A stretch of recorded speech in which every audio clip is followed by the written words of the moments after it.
This is something I've been super excited for. I've been thinking about this for a while now because Vmax reached out to me last year, just at the end of last year, and they said this was coming. And I'm like, yes, this could be really exciting. This is the vx2 Pro GT. And you know what? I'm just gonna open up, get it out of the box, show you the couple of things about it, and then afterwards, I'm gonna we'll do a full review with Michael. We're gonna ride around Victoria, show you all the ins and outs, share with you what I like and what I don't like about the Vmax. Before I show you this scooter, I should share with you that Vmax is founded in Switzerland. Now, yours truly actually lived in Switzerland for 2 years.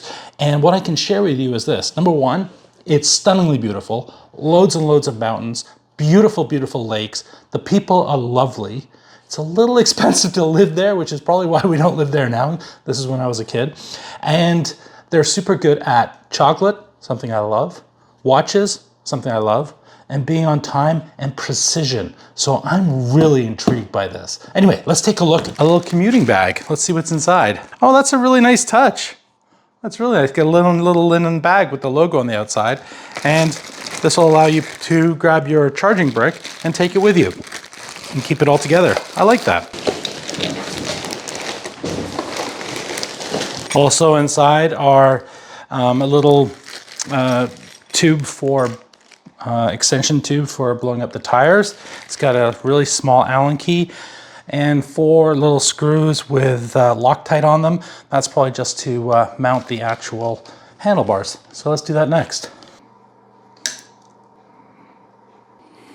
Alrighty, well that's pretty simple for setting it up. Now let's just fire it up and see what happens.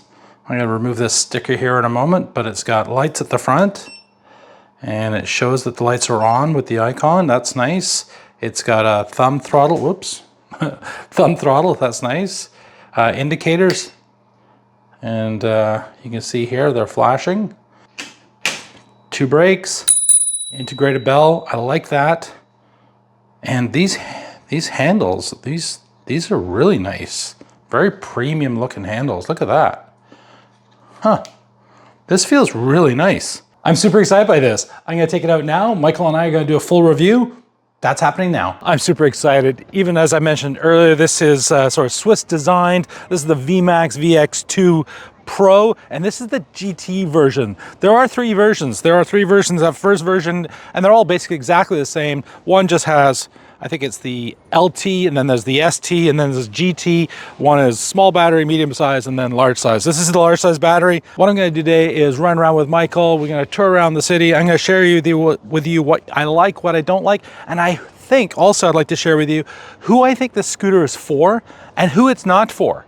And I think that's gonna be quite interesting because there are a few things about this where I think it's gonna be a perfect match for some people, and for others, I think it's gonna be a miss. But that's all coming up later. The fireboat behind me actually reminds me that this actually is SGS certified with a UL rating. Now, what does that actually mean? I'm not really sure, but I know somebody who does. Yeah, Tim, this is something that everyone who's looking into electric mobility devices should consider. We've already seen the videos of lithium batteries going up in flames. New York City has been struggling with this. And so more and more manufacturers are including this standard as part of their product development and delivery. So yeah, everyone should be checking for that. The 2272 is one of the standards. There's another one. The condensed version of this is that they test the system both electrically and mechanically. And because of this, there is less chance of a short circuit happening, or they understand what would happen if a battery is dropped. And so you're less likely to see one of these really adverse events happen. So let's talk about the power. At the back, you got a 500 watt motor, and that peaks out at 1300 watts, which, I don't know, but it might just be able to make it up the hill of death. No other single electric motors scooters have actually made it up the hill of death. So it'll be interesting to find out whether or not this is actually able to do that. Up at the front, right in the cockpit here, we've got a couple of brakes. They're both drum brakes, but what they're also tied into is their regen brakes as well. and it makes it a really smooth experience. So when I'm braking, I'm finding it just really nice and smooth, not super aggressive. And I love the fact that it's regenerating the power back into the battery. That's kind of cool. Also up here, there's something about these grips. These are probably the best grips I've ever tried. They're absolutely lovely. They feel really, really comfortable in the hands, and yeah, they just feel absolutely lovely. Integrated bell, love that. And also on the outsides, it's got indicators. It's got the indicators up here and also at the back down here. And up front, a 60 lumen light at the front as well, which is really kind of handy. Alrighty, next up, the Hill of Death. Now remember, this is a single motor scooter. It's got a 500 watt motor at the back, but it peaks out at 1300 watts. So fingers are crossed, it actually might work. Alrighty, here we go, Hill of Death. The Hill of Death.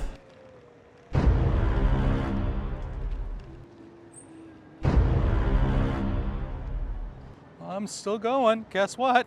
A little bit of weaving, but it made it up the Hill of Death. That's the first time, I think, and if you've watched the channel for a while, you let me know if I'm wrong, but I think that's the first time that a single motor scooter has made it up the Hill of Death. I'm surrounded by all this water here where, actually, you know what? This isn't a fun one. If you ever do come to Victoria and you get down here, we've got Barb's Fish and Chips on the one side, we've got the fish store on the other.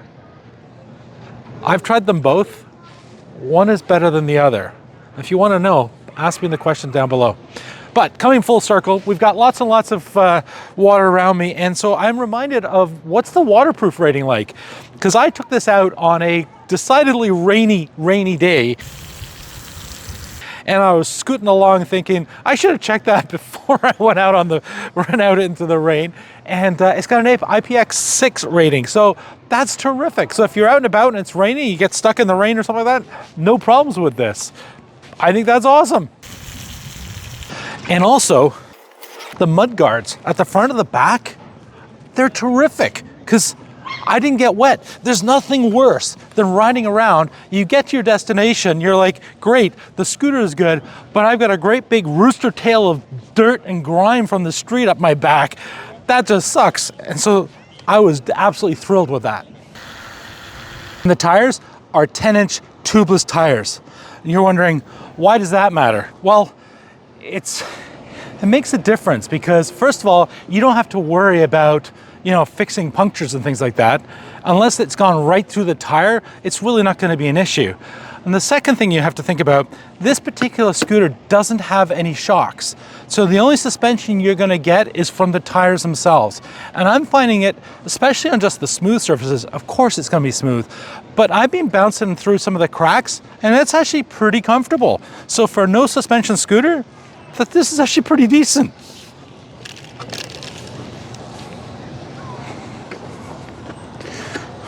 And my shirt matches. Thank you, Michael. That's awesome. Well done. I have an awesome cameraman. Thank you, Michael. Word of the day coming up. Folding. Super easy to fold. Little clip at the front. And it's just going to snap into place here like so. Whoop. And once it's snapped into place, I can carry it. Weighs about 45 pounds. So, certainly with two hands, you should have no problems whatsoever carrying this thing around. And I'm not going to run up and down the stairs to show you how light it is.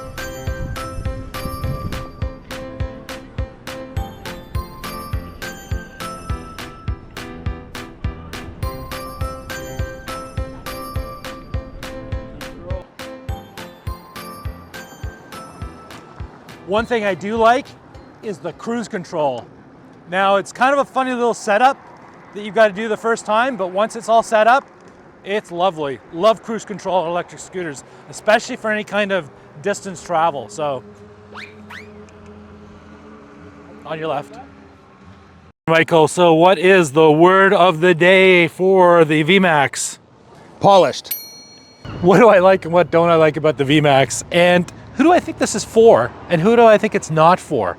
Well, first of all, I was pleasantly surprised that a 500 watt motor peaking out at 1300 watts would get this big guy up and down some hills. Now, to put that in perspective, I'm 6 feet tall, 265 pounds. Some of it is muscle. and it had no problems getting me up and down the hills. That is extraordinary, I think, for a 500-watt motor. The braking, super smooth. Again, love that. The folding mechanism, you can do it one-handed almost. I mean, and 45 pounds, it's a little on the heavy side, but it got me around town, no problems. The big battery, I mean, if you're gonna buy one, I would suggest you go with a big battery. From my mind, 16 amp hours, which is what this is in the GT version of it, is perfect. 10-inch tires, the 10-inch tires were really quite nice. And what I mean by that is I was expecting it to be a much more rough ride, but in fact, it was pretty decent. The lighting on it is actually quite good. The brake lights at the back, I think that's really safe. I love the fact that it's got the indicators. The grips were terrific. I don't actually have any negatives about it. Yeah, no negatives at all. I'm actually quite happy with it. I think the only negative maybe, and this is where I'm gonna start with the who's it for and who's it not for. I think if you happen to be a bigger guy and you live in a city where the roads are pretty smooth, the hills aren't too steep, this could be a practical choice. There are just these little extras that make it a little bit of a nicer unit. It's not horribly expensive, but things like that little hand grip is lovely. Who's it not for? You know, the opposite of that. Like if your city has loads of potholes, if your city's got huge cracks, if the infrastructure's not there and you absolutely need a suspension, then this isn't for you. If you need oodles of power because you live on the side of mountains, again, it's not going to be for you. But I think this is going to be for an awful lot of people. This, for me, meets that little sweet spot. The sweet spot being that it's an electric scooter that you can get around town. It's not horribly expensive. It's not super fast, so you don't have to worry about it. I mean, I found, 25 kilometers was the max speed. Now, there is a beast mode, which is that 5 clicking of the power button, and that unleashes the entire power bank, as it were, to give you lots and lots of power. I haven't done that. I don't typically do speed tests because for me, 25 kilometers an hour is plenty fast. I find I'm cruising around this city, no problems whatsoever. So the fact that A, it made it up the hill of death, B, it's got the battery certification that Michael so perfectly and articulately put out there and explained what that's all about, and C, the waterproofing. Oh, love that. It means somebody like myself living in the Pacific Northwest, I got nothing to worry about. If it's raining, I can ride it. If it's sunny and warm, I can ride it. Love it. So with that in mind, this is 100% Big Guy approved. Loved it. Big Guy approved.